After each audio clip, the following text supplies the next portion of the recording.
Let's talk about this question.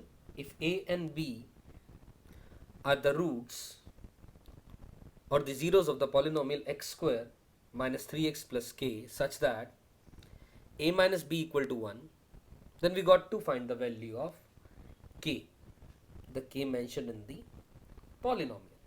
तो ठीक है, जैसा हम सब जानते हैं a और b के रूट्स हैं, तो a प्लस b की वैल्यू 3 है और ए बी की वैल्यू k है. ये तो बात क्लियर है. और a माइनस का b हमें दिया हुआ है क्वेश्चन के अंदर में 1 है. अब a माइनस का b की वैल्यू 1 दे दी गई, तो क्या करें? हमने निकालना क्या है? k निकालना है. अब इसमें एक तो तरीका क्या है, जब a प्लस बी 3 दिया हुआ है, a माइनस का b 1 दिया हुआ है, इन दोनों को ऐड कर दो. इन दोनों को ऐड करोगे तो क्या आएगा?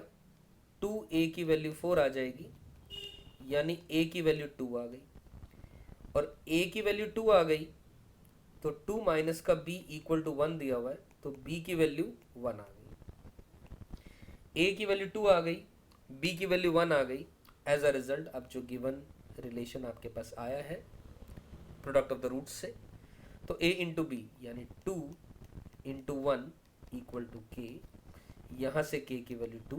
That's the answer to this question. ये बात समझ में आई? आई होप क्लियर है ये बात.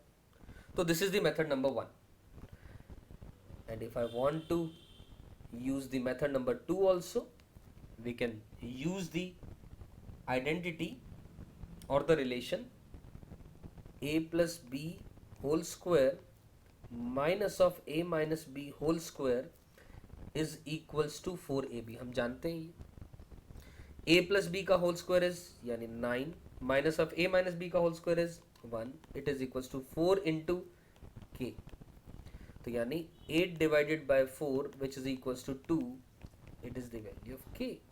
सो this is also the another method to crack this question.